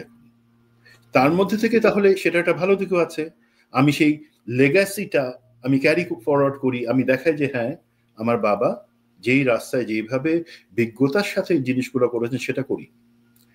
আমাদের সবাইকে সেই যেই পর্যায়ে নেতা আছেন এখানে বিশ্বাস করতে হবে যে ঠিক আছে, আমার মধ্যে যদি নেতৃত্ব থাকে আমি 10টা লোকের ফালতু কথা শুনবো না। যদি আমার কথা ফালতু হয় প্লিজ আমার কথা শুনবেন না, বাট বিবেচনা করেন। 1 নাম্বার জিনিস হচ্ছে আপনারা যে এই প্রাথমিক মনোনয়নটা দিলেন, সে মনোনয়নটা অনেকে বলতেছেন সেটা জনাব তারেক রহমানের মনোনয়ন না, দলের একটা অংশের মনোনয়ন, তারা টেস্ট অ্যান্ড ট্রায়ালের জন্য এটা দিয়ে দেখতে যাচ্ছে না, এটা ওনার মনোনয়ন 237 আসনের যেটা, তার থেকে অ্যাপ্রুভ করা মনোনয়ন। তো সেখানে কিছু জিনিস আমরা দেখতে পাই যে কিছু, আপনি আলাপ করছিলেন এটা নিয়ে, এবং দেখেন আমি শুধু আলাপ করবো একটা জায়গায় ধরা দিই যে আপনারা যে এইবার সামরিক বাহিনীর কাউকে মনোনয়ন দিলেন না, যে 3 জনের কথা বলা হচ্ছে ওনারা তো ডাইনোসর যুগ থেকে আছেন, ওনারা প্রাগৈতিহাসিক সম্পদ, পুরাতাত্ত্বিক সম্পদ হিসেবে এখন জাদুঘরে যাওয়ার সময় হয়েছে। তার বাদে বর্তমান প্রজন্মে যারা আছে তাদেরকে মনোনয়ন দেওয়াটা অন্তত 8-10 জন কেন জরুরি ছিল, সেটা হচ্ছে কি এই 17 বছর 15 বছর প্লাস 111-এর 2 বছর বিএনপির বিরুদ্ধে যে বিষদগার এবং বিএনপিকে সশস্ত্র বাহিনী থেকে যেভাবে ডিস্ট্যান্সিং করা হয়েছে প্রপাগান্ডার মাধ্যমে, একটা লোককে আপনি ইলেকশনের আগে বলেন যে সে তার এত টাকা আর্থিক কেলেঙ্কারি সিঙ্গাপুরে ধরা পড়ছে, টাকা আনা যাবে না, তাকে আপনি পিটাইলেন। এই যে চরিত্র হনন করা হয়েছে পার্টির এবং পার্টির লিডারশিপের, সেই জায়গা থেকে কিন্তু তারপরে বাকি 15 বছর একইভাবে চলে গেছে। ইভেন শহীদ প্রেসিডেন্ট জিয়াউর রহমানকে যখন তার বীরুত্তম খেতাবটা যখন কেড়ে নেওয়া হয়েছে, তখনও কিন্তু সেটাও একই উদ্দেশ্য করা হয়েছে। বিএনপি সেটা প্রতিবাদ করেনি, স্বাভাবিক। যদি আমি বালুর ট্রাক সরাতে না পারি খালেদা জিয়াকে বের করবার জন্য সেই সময়টাতে, তাহলে আমি এটাও করবো না, স্বাভাবিক। এখন এই তার বিপরীতে বিএনপির দরকার ছিল খুব যে বিএনপি যে স্বাধীনতার পক্ষে শক্তি এবং বিএনপি এই ক্ষেত্রে আন্দোলনের ক্ষেত্রে একটা বড় ভূমিকা ছিল, সেটা জাস্টিফাই করার জন্য, কানেকশনটা এস্টাবলিশ করার জন্য আমাদের যারা রিটায়ার্ড অফিসার আছেন, যারা সত্যিকারভাবে জাতীয়তাবাদী আদর্শে বিশ্বাস করেন, কাজ করেছেন মাঠ পর্যায়ে অনেক ভূমিকা রাখছেন, তাদেরকে মনোনয়নে চিন্তা করা উচিত ছিল। দেন তাহলে হতো কি ব্রিজিং দ্য গ্যাপ, সেই জিনিসটা হতো। পরে আপনারা বিবেচনা করে সেই এলাকার দেখলেন 2টা জিনিস কাজ করেছে। জনাব তারেক রহমান নিজ থেকে বলছেন যে একটা হচ্ছে ইলেক্টেবিলিটি, একটা হচ্ছে খুব কম বিতর্কিত কাউকে নির্বাচন, 2টা কোয়ালিটি থাকতে হবে মনোনয়নের ক্ষেত্রে, উনি বলে দিচ্ছিলেন খুব কম বিতর্কিত এবং বাট ইলেক্টেবিলিটি, নির্বাচনে জিতে আসার যোগ্যতা। এখন ইলেক্টেবিলিটি মানে কি টাকা পয়সা? ভাই টাকা পয়সার খেলা আগামী ইলেকশনে ইনশাল্লাহ চলবে না, সেটা জনগণ ব্যবস্থা করবে। টাকা পয়সার খেলার দিন শেষ হয়ে গেছে। সুতরাং ইলেক্টেবিলিটি মানে সে যেই আদর্শে, সেই আদর্শে বিশ্বাস করে কিনা। এখন বাট আপনি আওয়ামী লীগ, বিএনপি, তাদের এই 2008, 2001, 1996, 91 সব ইলেকশনে গেলে একটা জিনিস কমন দেখতে পারবেন, তারা 8-10 জন সেনাবাহিনী বা সামরিক বাহিনীর অবসরপ্রাপ্ত ভালো অফিসারকে মনোনয়ন দেয়। কেন? সেটা কিন্তু একটা কারণ আছে। তারা সবসময় সেই সেনাপ্রধান, তৎকালীন সেনাপ্রধান বা তার কাছাকাছি কোর্সের 1-2 জনকে দেয়। দেন জেনারেল অফিসার কমান্ডিং বা জিওসি, যে মেজর জেনারেলস, তাদের ইকুইভ্যালেন্ট রিটায়ার্ড 1-2 জনকে দেয়। দেন ব্রিগেডিয়ার জেনারেলস যারা নির্বাচনে তাদের ইউনিট পাঠায় তাদের কাছাকাছি দেয়, এবং কর্নেল স্টাফ বা যারা নির্বাচনের ছকটা কিভাবে সশস্ত্র বাহিনী নির্বাচন পরিকল্পনা করবে, নিয়ম শৃঙ্খলা সহায়তা করবে, কেন দেয়? যাতে যে কোনো প্রয়োজনে তারা আগাম তথ্য পাইতে পারে যে বিশৃঙ্খলার ব্যাপারে পদক্ষেপগুলো নেওয়ার জন্য, এবং দরকার হলে তারা সেই ক্ষেত্রে ইনস্ট্যান্টলি টপ লেভেল পর্যন্ত যোগাযোগ করে বলতে পারে যে কেন আমার এই আগামীকালকে নির্বাচন আমার এলাকায় এখন এই ধরনের বৈষম্য হচ্ছে। এবং আর্মির আমি যেটা বলবো যে বন্ডেজটা সেটা এত যে সে শুনতে বাধ্য, সে বলবে স্যার ইটস ওকে, আমি ব্যবস্থা নিচ্ছি, কোনো বৈষম্য হবে না। এই যে লেভেল প্লেইং ফিল্ড এনশোর করা, এবং জনগণের একটা বড় অংশ যারা মনে করে আর্মি আমাদের সার্বভৌমত্বের রিপ্রেজেন্টেটিভ, সেই জায়গায় কিন্তু সবসময় প্রতিটা পলিটিক্যাল পার্টি রাখতে চাইছে। এটা কোনো দুষ্টু বুদ্ধি না, এটা হচ্ছে আপনাকে এইভাবেই আগাইতে হবে নিশ্চিত করার জন্য যে নির্বাচনে আপনি ওই জায়গায় সাপোর্টটা পাচ্ছেন। বিএনপি সেটা করে নাই। শুনুন ভাই, ধরেন আপনি যেটি বলছিলেন যে আমি তো নমিনেশন ঘোষণার পরপরই আমি একটা ছোট প্রোগ্রাম করছিলাম, আমি একটা লিঙ্ক দিয়ে দিব ডেসক্রিপশন, দর্শক দেখতে পারেন। এই 237 জনের মধ্যে 12 জন হচ্ছেন এমবিবিএস ডাক্তার, সেনাবাহিনী থেকে আছেন 3 জন, এবং প্রশাসনের কোনো প্রতিনিধিত্ব আমি পাই নাই ওইভাবে, পুলিশের কোনো প্রতিনিধিত্ব আমি ওইভাবে পাই নাই, সাংবাদিকদের কোনো প্রতিনিধিত্ব আমি পাই নাই। মানে অর্থাৎ যে ধরেন যে একটা সমন্বিত যে একটা তালিকা দরকার ছিল বিএনপি, সেটা হয়নি। আর প্রথম কথা হচ্ছে বিএনপি সবার আগে কেন এইভাবে বড় দল সবার আগে যেভাবে মনোনয়ন ঘোষণা করে দিয়েছে, প্রাথমিক মনোনয়ন, সেটাও আমি মনে করি সেটা ওয়াইজ হয়নি। এবং মনোনয়নের জন্য ধরেন 4-5টা নির্বাচন গেছে, এর মধ্যে 3টা তরিক নির্বাচন, অনেকেই আগ্রহী নমিনেশন পেতে, এবং অনেকেরই স্বপ্ন যে আমি 1 মিনিট তারেক রহমানের সঙ্গে কথা বলবো, 1 মিনিট ম্যাডামের সঙ্গে কথা বলবো, বিএনপি একটা নমিনেশন পেপার কিনবো, একটা মনোনয়ন বোর্ডে যাব। মানে এগুলা কিন্তু উনি লন্ডন থেকেও কিন্তু করতে পারতেন, অনলাইনেও করতে পারতেন। এবং আমি বেশ কয়েকটা আসন নিয়ে, মানে মিনিমাম 80টা আসনের ব্যাপারে ইনফরমেশন আছে আমার কাছে। এবং আপনি দেখবেন যে কারো বয়স 90, কারো বয়স 89, কারো বয়স 86, এ থাকার কথা 2-এ, এরে দিয়ে রাখছে 3-এ, এ থাকার কথা 3-এ, এরে দিয়ে রাখছে 6-এ। অদ্ভুত একটা অবস্থা আর কি। এখন বয়স কোনো বিষয় না, আমরা সবাই বৃদ্ধ হব, কিন্তু আফটার জুলাই বিপ্লব আপনি 90 বছর 86 বছরের মানুষজনকে যদি আপনি নমিনেশন দেন, ওরা কি এই মাঠের ফোর্সের সঙ্গে কমিউনিকেট করতে পারবে? তারেক রহমান সাহেব ফিরে আসছেন, আমি মনে করি যে এই ডিসেম্বরের ফার্স্ট উইকের মধ্যে ফিরবেন।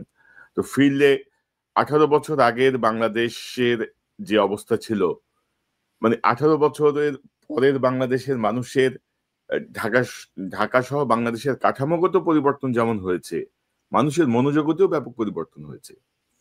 18 বছর আগের প্রযুক্তি আর 18 বছর পরের প্রযুক্তি এক না। তারেক রহমান সাহেব এসে কতটুকু অ্যাডজাস্ট করতে পারবেন, মানে সিচুয়েশনটা অ্যাডজাস্ট করে নির্বাচনের জন্য দলকে কতটুকু স্পিডি ওয়েতে নিতে পারবেন, সেটা এখন দেখার বিষয়। কারণ আমরা মনে করি না যে এই নির্বাচনে কোনো ধরনের অরাজকতা হোক, কোনো ধরনের মানে সিল মারার নির্বাচন হোক, অবৈধ কেন্দ্র দখল করে সেই জায়গাটায়। এবং ইতিমধ্যে ধরেন বিএনপি যে তার ভাবমূর্তি যেভাবে নষ্ট করেছে, সেটি পুনরুদ্ধারের একটা ব্যাপার আছে। কিন্তু আবার ধরেন এখনো গণভোট আগে না নির্বাচন, মানে এগুলা নিয়ে এখনো জটিলতা আছে ভাই, অনেক জটিলতাই আছে। তো সব মিলিয়ে তারেক রহমান সাহেব ফিরে আসুক, তারপর দেখা যাক উনি কি করে, ওনার দল, ওনার ভাবনা। আমাদের তো এত ভাবনা না, আমরা বলতে পারি অবজারভার হিসেবে যে যেই জায়গাগুলো আমাদের মানে চোখে লাগছে বা সমস্যা মনে হচ্ছে, সেই জায়গাগুলো তুলে ধরা। যেন আমরা চাই যে আমাদের রাজনৈতিক দলগুলো যেন শক্তিশালী হয়। রাজনৈতিক দলগুলো শক্তিশালী হলে আমাদের দেশ শক্তিশালী হবে, গণতন্ত্র শক্তিশালী হবে। আর আপনার কি মনে হয় যে জুলাই বিপ্লবের আগে পরে খাসলতে কোনো পরিবর্তন হচ্ছে রাজনৈতিক দলগুলোর? সেটা আমি বিশ্বাস করতে চাই যে পরিবর্তন হয়েছে। বাট দেখেন আপনি, বিএনপি এবং জামায়াত দুইটা দলই একজন আরেকজনের বিরুদ্ধে যে বিষোদগারগুলো করে, সেটা তো হওয়ার কথা না। সেটা আমাদের কমন টার্গেট, সেটা তো হওয়ার কথা ফ্যাসিজম। এবং তার সাথে ধরেন ফ্যাসিজমের এখন একটা লেজ রয়ে গেছে জাতীয় পার্টি, সেই লেজটা কেটে দেওয়ার জন্য কি করা দরকার সেটার ব্যাপারে কথা বলুক। দেন যে বাইরের শক্তি যেমন ভারত আমাদের যাতে নির্বাচনকে প্রভাবিত না করতে পারে সে ব্যাপারে ঐক্যমতে এসে সেই ব্যাপারে কথা বলা উচিত। ভাই দিন শেষে এই বিএনপি জামাত তারাই তো সাফার করছে বেশি, তাই না? দেশের জনগণ সাফার করছে, সেই সাথে তারা এত তাড়াতাড়ি ভুলে যাচ্ছে কোন মধুর লোভে। ধরেন বিএনপি, আমি জামাতের ব্যাপারে দুই একটা কথা বলছি, ইটস ওকে, তারা বলছে আমার সাথে ডিসএগ্রি করছে, সমস্যা হলো ভাই বিএনপি যে দলটাকে আমি অনেক ভালোবাসি, আমি কিছু সাজেশন দিতে চাইলে, আমার পয়েন্ট অফ ভিউ দিতে চাইলে বিভিন্ন জায়গা থেকে চিৎকার উঠে, ঘেয়ে ঘেয়ে উঠে। কেন রে ভাই? This is not the correct attitude. আপনাদেরকে কেউ যদি বলে যে আপনারা এই জায়গাটাতে করলে, আমরা মাঝে মাঝে ভালোবেসেও তো বলতে পারি, শুধু সমালোচনা মানে না যে আপনাকে পচানোর জন্য আমি বলছি তা না। সেই জিনিসগুলার সেই কালচারটা চেঞ্জ হয় নাই। 2 নম্বর হচ্ছে, আমি বলি, আপনি আলাপ করছিলেন এখানে একজন অতিথির সাথে, ব্যারিস্টার রাজ্জাকির সাথে, যে আমাদের সরকারকেও কিন্তু চিন্তা করতে হবে, তাদের লিগ্যাল ভ্যালিডিটিটা নিশ্চিত করে নিতে হবে। একটা ইলেকশন হোল্ড করার জন্য তাদের যে আইনি বৈধতা আছে সেটা নিশ্চিত হয়ে নিতে হবে, এবং নির্বাচন পরবর্তী যে সরকার আসবে তাদের কাছে ওয়াদা নেওয়া যে হ্যাঁ তারা সেই জিনিসটা দেখবে, এবং একই সাথে জুলাই, হ্যাঁ না যাই হোক, জুলাই বিপ্লবকে, জুলাই ঘোষণাকে, সেটাকে আপহোল্ড করতে হবে, সেই জিনিসটার একটা প্রমিস রাখতে হবে। দিন শেষে আমি আপনাকে বলবো, জামাত, একদম আমি আপনাকে বলে দিচ্ছি আর দর্শকদেরকে বলে, জামাত নির্বাচনে আসবে। যেই সিচুয়েশন, যাই অনুকূল প্রতিকূল হোক না কেন, জামাত এই ইলেকশনে আসবে, বিএনপি ইলেকশনে আসবে। সরকার ইলেকশন করার জন্য তৈরি, নির্বাচন কমিশন ইলেকশন করার জন্য বলতেছে তারা তৈরি। একটা জায়গায় শুধু সবাই এই 3-0 সাথে 4-0 চলে আসতেছে, সেটা হচ্ছে এই নির্বাচনটা আমরা কি একটা টোটাল পুরা করবার জন্য নির্বাচন এত তারিখে, আপনি বলছেন 5 তারিখে, আমার জানা মতে 12 তারিখে, ফেব্রুয়ারি 12 তারিখে নির্বাচনটা হবে ইনশাল্লাহ। তো সেটাকে আমরা একটা আইনি বাধ্যবাধকতা তো এখানে কিছু নাই, আমাদের করা দরকার করে দিয়ে চলে যাব সেই কারণে, তা না। এটা তো আমাদের স্বাধীনতার ইতিহাসের পরে সব থেকে গুরুত্বপূর্ণ নির্বাচন, যেখানে ভারত এবং আওয়ামী লীগ কোনো ফ্যাক্টর হওয়া উচিত না। আমরা আমাদেরকে ভবিষ্যৎটা কিভাবে করবো সেইটা, সেই জায়গার নির্বাচনটা আপনি কিছু জায়গায় এই ব্ল্যাঙ্ক রেখে, যে আমাদের একটা জায়গায় ঐক্যমত, আমরা নির্বাচনটা শান্তিপূর্ণভাবে করব, আমাদের ফোর্স কম থাকতে পারে, আমরা নিজেরা পলিটিক্যাল পার্টি নিজেদের মধ্যে মারামারি করে সিচুয়েশন খারাপ করব না, এই জায়গাটাতে জিরো হয়ে আছে ভাই। এই জায়গাটা যদি কাজ করেন, বডি ক্যাম্প লাগবে না, অন্য কিছু লাগবে না, ভারতের তোষামোদি লাগবে না, আওয়ামী লীগের ভোটার ক্যালকুলেশনে লাগবে না। সরি, আপনি যদি 1 মিনিট দেন, আমি যে জিনিসটা শুনতে চাই এবং বলি, এই জিনিসটা খুবই পেইনফুল। ধরেন কিছু ভারত প্রীতির কথা চলে আসছিল না কিছুদিন বিএনপি নেতৃত্বের বক্তব্যে, ধরেন আপনারা তো ওয়েস্ট করছেন আপনাদের যেই রিসোর্স, মুখের কথা। হাসিনার ফাঁসির পরে আপনাদের যে অবস্থান, আপনারা কি মুখ খুলে বলতে পারতেছেন যে হাসিনার ফাঁসি ঠিক হয়েছে, সঠিক রায় হয়েছে? কেউ বিবৃতিও দিতে পারতেছেন না। রকি আপনাদেরকে এমন কোনো মেডিসিন খাওয়ায় কোনো ক্যালকুলেশন দিছে যে তোমরা আওয়ামী লীগের ভোট নাও, সেটার ভোট 3 কোটি 4 কোটি, আর তোমাদের নিজের ভোটের সাথে বাকি যে আমরা যেটাকে বলি নিউট্রাল ভোটার, সাইলেন্ট ভোটার, তাদের থেকে বড় জোরে 1,50,00,000 পাবা, তার থেকে আওয়ামী লীগের ভোটটা তোমরা নিয়ে নাও, তোমাদের কাজে দিবে। প্লিজ, আওয়ামী লীগের কোনো লোক ভোট দিতে আসবে না, আওয়ামী লীগের কোনো ভোট বিএনপি জামাত আপনাদের কাছে যাবে না, এটা নিশ্চিত থাকেন। ওই হিসাব বাদ দিয়ে দেন প্লিজ। আপনারা দেশ, জাতি, জাতীয়তাবাদ এই জায়গায় স্থির থাকেন, ভোট আপনাদের হবে। ওটাই। আর সবচেয়ে বড় কথা হচ্ছে, নতুন যে প্রায় 4.5 কোটি যে ভোটার, নতুন ভোটার যারা আসলে এখন পর্যন্ত ভোট দেয় নাই, 2001-এর পরে যাদের জন্ম, তাদের বয়স এখন 25। তো 2001 সালে যে ছেলে জন্ম, তার বয়স এখন 25, সে এখনো ভোট দেয় নাই। তো তাদের মানসিক জায়গাটা বিএনপি বুঝতে পারছে কিনা, জামাত বুঝতে পারছে কিনা, এটা হচ্ছে গুরুত্বপূর্ণ। আর ধরেন আমরা মোটামুটি ধরেন আমাদের বিপ্লব সংস্কার এগুলা বিষ মেরে দিছে, এই অন্তর্বর্তী সরকারের নামে মুরব্বী বাহিনী সব শেষ করে দিছে। এর মধ্যে কিছু উপদেষ্টা এর মধ্যে যোগ দিছে বিএনপির সাথে, যারা আসলে যেন মানে পিঠ বাঁচাতে পারে, দেশ থেকে পালাইতে পারে, তারা এই জন্য সমঝোতা করে ফেলছে অলরেডি। তো এগুলো আমাদের জন্য দুর্ভাগ্য। আমরা এত রক্তের বিনিময়ে যে ফ্যাসিজমকে আমরা হটালাম, আমরা সেই ঘুরে ফিরে আমাদের আসলে কোনো পরিবর্তন হইল না আর কি। সুমন ভাই, এটা হচ্ছে দুঃখের কথা। বিএনপি সমালোচনা করেন, ভালোর জন্যই সমালোচনা করেন, আপনাদের বলবে গুপ্ত জামাত। আবার ধরেন এখন ধরেন মনোনয়ন নিয়ে যখন কথা বলতেছি, তখন আবার বলে যে তোমার এত মাথা ব্যথা কেন, বিএনপি যা খুশি তা করুক। তো এই হচ্ছে কি অবস্থা। মানসিকতার কোনো পরিবর্তন হয় নাই। সবাই সবার মতো ভাবছে যে আমি ক্ষমতায় যাব। ক্ষমতায় যাওয়াটাই তো বড় কথা নয়, টিকে থাকতে পারবেন কিনা, কতদিন টিকে থাকতে পারবেন। কারণ হাসিনার মতো ফ্যাসিজম তো আর আপনারা করতে পারবেন না, হাসিনার মতো দমন পীড়ন আপনারা চালাইতে পারবেন না। তো সেই জায়গাটায় আমাদের অনেক শঙ্কা আর কি, অনেক জায়গা। আশা করি তারেক রহমান সাহেব দেশে ফিরে সকল রাজনৈতিক দলের সঙ্গে বসে একটা সমঝোতার পরিবেশ তৈরি করে আমরা একটা সুষ্ঠু নির্বাচনের দিকে যাব। কারণ আমরা জুলাই সনদও দেখলাম ইউনূস সরকার কিন্তু গোজামিল করছে। যেদিন সনদ স্বাক্ষর হবে সেদিন সকালেও আপনার একটা ধারা নতুন ভাবে প্রতিস্থাপিত হয়েছে। সো এই ইউনূস সরকারের অধীনে তাদের যে বডি ল্যাঙ্গুয়েজ বা তাদের যে ভাবসাব দেখতেছি, তাতে আমি গোজামিলে নির্বাচনের দিকে দেশ যাচ্ছে। হাতে যে সময় আছে এই সময়ের মধ্যে এত কিছু কেমনে গুছানো হবে। তিনটা নির্বাচনে সেনাবাহিনীর যারা অংশ নিয়েছিল তাদেরকে কিভাবে আপনি বাদ দিবেন? যারা হাসিনার কাছ থেকে ডেইলি অ্যালাউন্সও পাইছে, ক্যাশ টাকাও পাইছে, তাদেরকে আপনি কিভাবে বাদ দিবেন? পুলিশদেরকে কিভাবে বাদ দিবেন? কিভাবে কি করবেন? আসলে আমি আমি বুঝতে পারছি না। আশা করি সামনে আরো ক্লিয়ার হবে। এবং নির্বাচন কমিশনে এখনো ফ্যাসিজমের সঙ্গে যুক্ত অনেকেই আছেন। এটা নিয়ে আমি নেক্সট একটা প্রোগ্রাম করব আশা করি। যেগুলো আমাদের কাছে তথ্য আছে আমরা তুলে ধরতে পারি ভাই। আপনারা যে যা খুশি সেটা করতে পারেন। মেজর সুমন আহমেদ, আপনাকে ধন্যবাদ, অসংখ্য ধন্যবাদ আপনার মূল্যবান সময়ের জন্য। হোপ ফর দ্য বেস্ট, এটা ছাড়া বলার কিছু নাই। ও আজকে তারেক রহমান সাহেবের জন্মদিন, 61তম জন্মদিন। আমরা তাকে জন্মদিনের শুভেচ্ছা জানাই। এবং আমরা চাই যে তিনি দেশে ফিরে আসলে ভালো হইতো জন্মদিনের আগে। এটা আরেকটা উৎসব মুখর পরিবেশে তিনি করতে পারতেন আর কি, নির্বাচনের আগে সবার সাথে মিলে। এটা আমি একজন দর্শকের একটা কমেন্টস থেকে হঠাৎ মনে হলো বিষয়টা। তো আপনাকে অসংখ্য ধন্যবাদ মেজর সুমন আহমেদ। নিশ্চয়ই আমরা নিকট ভবিষ্যতে আবার কথা বলবো, আপনার যদি শেষ কোনো মন্তব্য থাকে। না ভাই, আলহামদুলিল্লাহ যতটুকু আমরা বলতে পারছি সেটা নিয়ে লোকে যাতে পজিটিভলি নেয়। আল্লাহ হাফেজ, আসসালামু আলাইকুম। ওয়ালাইকুম আসসালাম সুমন ভাই।